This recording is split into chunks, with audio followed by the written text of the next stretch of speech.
Welcome to Whiskey's a Journey. My name is Peter Fossiano, and today is Wednesday, my channel segment that I call Sip It or Skip It.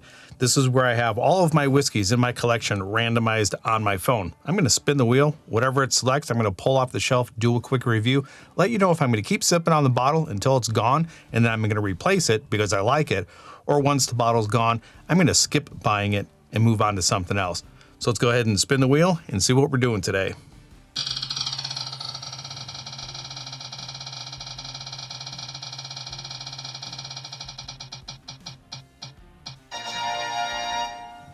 All right, we've got Elijah Craig 18. This was part of my oldest bourbons in my collection flight on Friday. And I believe you have today at 11:59 p.m. to enter into my flight giveaway from my What is the Best Type Bourbon video. So if you're into that, go back to that video and drop a super chat. $5 gets you one entry into the giveaway. So let me go ahead and get the Elijah Craig off the shelf, pour it, and then do a review. All right, so just like always, the information for the whiskey is right here, along with my tallies for the Sip It or Skip It segment up to this point. And I also have a document in the description below. So if you're looking at the history of my Sip It and Skip It's, I give you a tally of what I've had up to this point. And I think I'm close to 80 episodes. So let's go ahead and get this thing on the nose and let you know what I think of it. It's brown sugar and oak. I don't remember it smelling as sweet as it's smelling right now. I mean, it is very reminiscent of some of the Elijah Craig single barrels. And I think just in general, Elijah Craig has a very pleasant, at least to me, it has a very pleasant sweet and spice aroma on the nose. And I do believe this is 90 proof. I'm not always sure. I always have to correct myself. So this is 45% ABV. And I think that works out to 90 proof. All right, a little bit of honey, a little bit of brown sugar, caramel. Lots of oak. I mean, it smells like it's aged. My stomach agrees. All right, let's go ahead and get it on the palate. I tell you what, the amount of oak that I got, I believe on the first time, I thought it was pretty drying. I'm not getting any of that here. This is a sweet bomb, brown sugar, vanilla. There is a small little candied note that I'm getting in here. Maybe it's a touch of milk chocolate as I'm rolling the glass. This is pretty thick. It's sticking to the sides of the glass pretty well. And let me know in the comments down below, does that actually really mean anything? I'm not positive if it does. It does look thick. I mean, sometimes when you swirl it around into the glass, it does look pretty thin and it drops pretty quick. This is almost like motor oil. All right, nothing wrong with that first sip at all, but you can't really trust that first sip, so let's go in for a second sip. Let me concentrate a little bit on the finish, see if I can pull anything else out of this, and then let you know if it's a sip or a skip. Second sip, a little bit more of a cherry note is coming through. Definitely a tremendous amount of oak. And then all of those other supporting flavors are there. The brown sugar, the vanilla, the chocolate. A little bit of a tobacco note is showing up, a little bit of bitterness on the side of the tongue.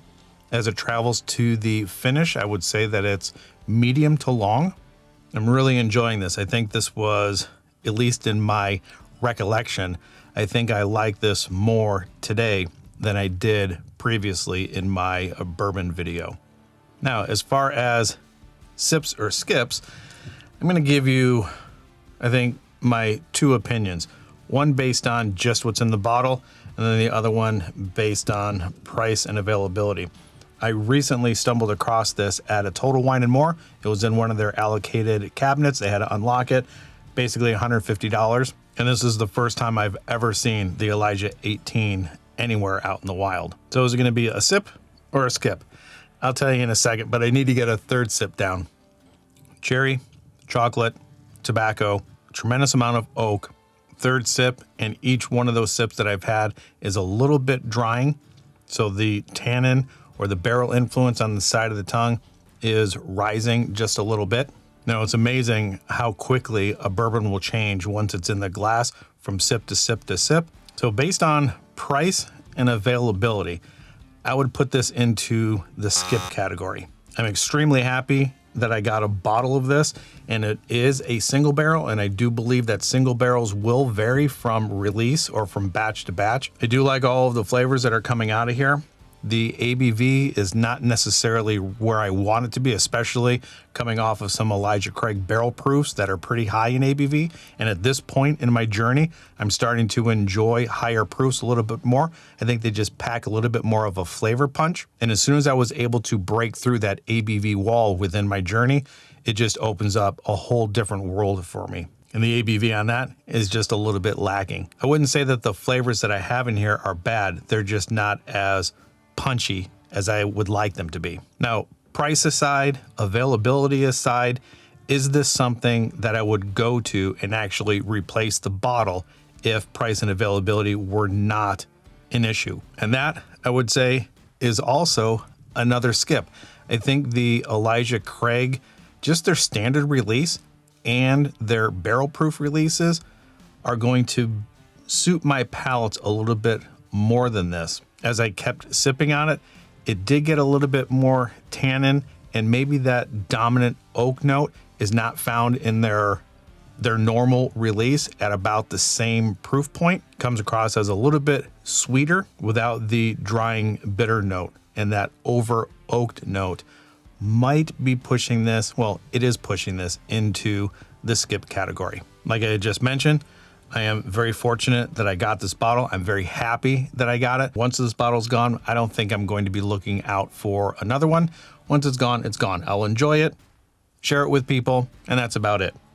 So if you have had Elijah Craig 18, let me know in the comments down below what you think of it. Would you opt for the other versions of Elijah Craig, their standard release, the toasted barrel, or are you a person that just goes for their barrel proof releases, the A, B, and C releases each year? Quite honestly, I don't think that's a bad way to go. So let me know your thoughts in the comments down below.